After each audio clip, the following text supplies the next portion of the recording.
Hey guys, it's Charlene. Today I'm going to show you a fun and easy technique using your alcohol ink markers. I'm going to show you how you can get the look of dropped alcohol ink with using markers, and we're going to do 2 cards.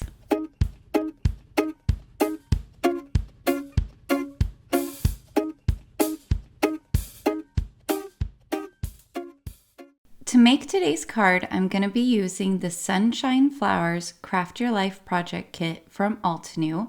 It has 2 gorgeous peony blooms, and you can see here the packaging gives you all kinds of ideas on how to use everything included in the kit. The kit comes with the stamps, the dies, this layering stencil, which makes it really easy to color your images if you want to do ink blending or other techniques like that. And then it also includes this gorgeous embossing folder, which I'm also going to be using today, and it creates such beautiful details. So let's jump right in. I'm going to start by die cutting the 2 large peonies from Vellum.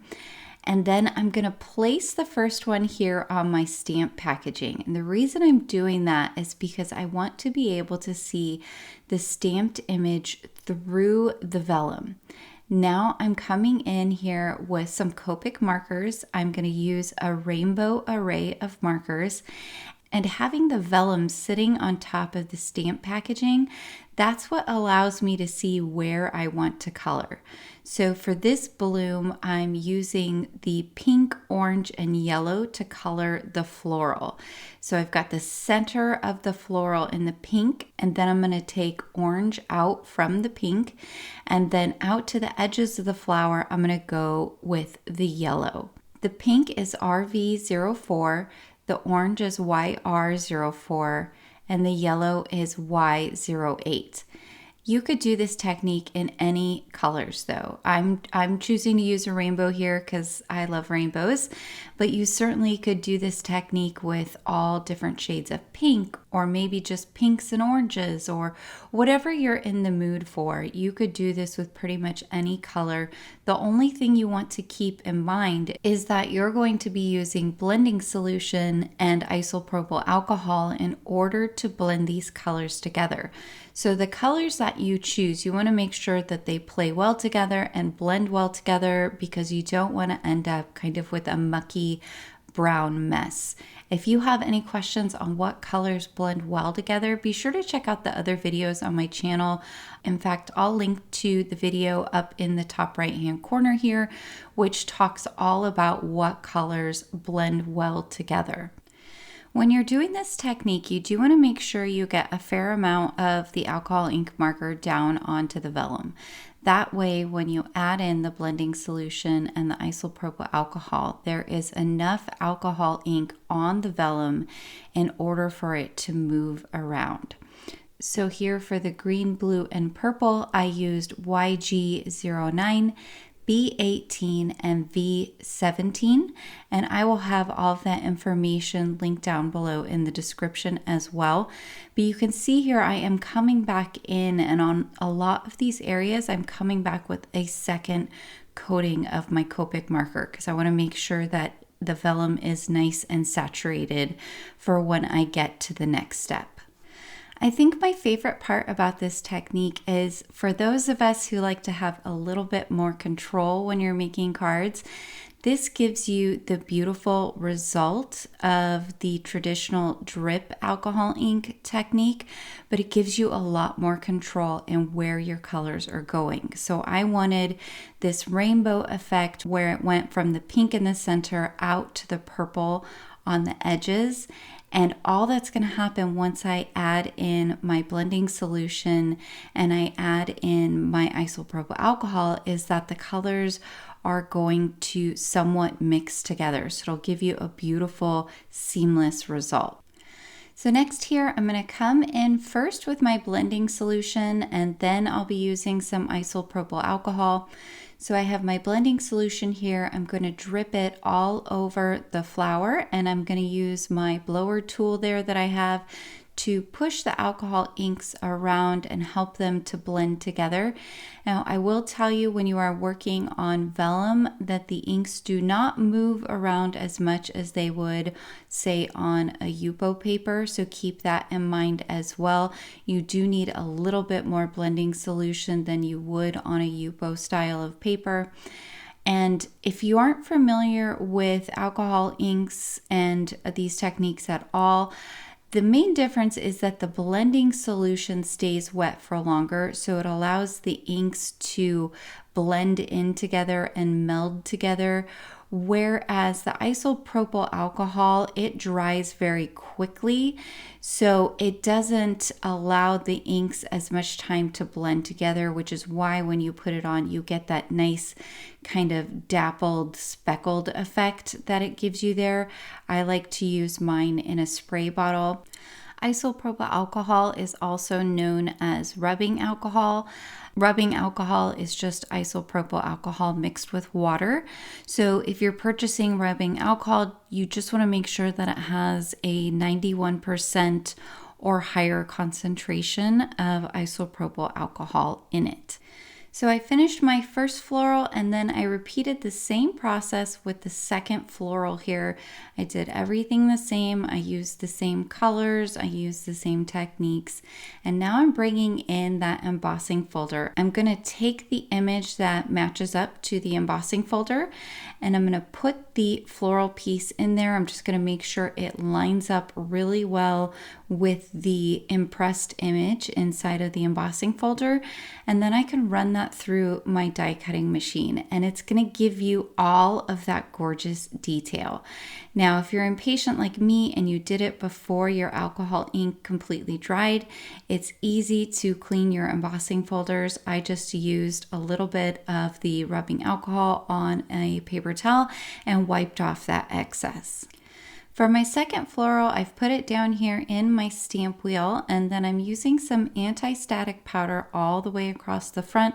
I did wait for the alcohol inks to fully dry on this. And now I'm putting some embossing ink onto the stamp that matches with the die cut. And I'm going to go ahead and stamp that directly on there so we can do some heat embossing. Now, if you're going to heat emboss with vellum, you do want to make sure that your vellum is recommended for heat embossing. If your vellum is not the proper weight, you could run into issues with your vellum warping and melting. Once I had the embossing ink on there, I used some fine point tweezers here to get it started coming off of my sticky grid, and then I just used my fingers to carefully pull it all the way off because I didn't want to smudge any of that embossing ink. Now I can cover the whole piece with white embossing powder, again using my tweezers so that I don't smudge any of that embossing ink. And then I've put it down on a silicone mat so I can just use my heat tool to melt all of the embossing powder without having to touch the die cut. Embossing powder is so magical. I love watching it melt and that white just really pops with the colorful background on this. I love, love, love how this turned out. Here are both of the die cuts with a piece of white cardstock behind them, just so you can see the difference between the two. The top one is the one I used the embossing folder, and then the bottom one is the heat embossed version. Separately, I went ahead and embossed an A2 size card panel with the folder, and now I'm going to apply glue onto the white cardstock that I embossed, and I'm going to go ahead and place the die cut alcohol ink piece, the vellum, on top of there, and I'm going to fit it over the top like a puzzle. I did work in sections here, so I glued the center and placed it down, and then I lifted up each edge and added glue on there and glued it down. Now you're not going to see any of the glue through there because the alcohol inks are heavy enough on there that you're not going to see through. And the addition of the white embossed cardstock underneath there is what's going to allow you to keep that vellum raised up and not have it wrinkling, but have it laying flat and looking really nice on the front of your card. Once I had everything how I liked it, I went ahead and put it in my Splat Box, and I used some water that I have a little bit of Perfect Pearls mixed in there, and I just splattered that across the top of the card. It's kind of hard to see on camera, but it just adds a nice pretty little shimmer here and there around on the card front. I used the Sentiment and Die Hello Friend from the kit as well and placed those on the card, and that finishes the card off. It's a clean, simple, very pretty card, but that color with the gorgeous embossed detail, it really, really pops. For my second card with the heat embossing, I'm actually taking the full floral image and I'm going to cut it about in half. You can see I have an A2 size piece of cardstock over there, and I'm just holding that up to get a sense of kind of how far across my card the bloom is going to go before I decide where to cut it. And once I've cut it, I can go ahead and lay it out on my card and figure out exactly what I want to do. And then I just need to add some glue to the back of the vellum and glue it on each side of the card. Now again, the glue is not going to show through on this vellum because you have all of that beautiful alcohol ink, and it's going to work perfectly. Now before I glue that on there, I do want to go ahead and stamp out my sentiment so I have a sense of where the two floral pieces are now going to go, and I'm going to stamp my sentiment so it's up in the kind of top right third of the card. And here I am now putting that glue on, and I like to put the straight edge of where I cut, that's going to go along the straight edge of the card, and the same thing on the other side, so no one would ever really know that you use the same floral piece that is just cut in half in order to put this card together. Once you get everything glued down, you can just trim off any excess from the floral just using some scissors. And then all you need to do is go in and add any kind of extra little bling that you want to add. I used some white iridescent confetti here because I didn't want it to take away or detract from that gorgeous rainbow that's so bright on the front of the card. So here is the finished card. Look at all that gorgeous color and shine, and you can see I even used a little scrap on the inside. And again, here is that first card we did with the beautiful embossed detail. I hope you guys picked up some tips and tricks today. Thank you so much for coming to my channel.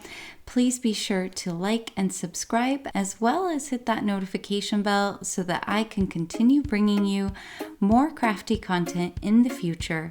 Until next time, happy crafting.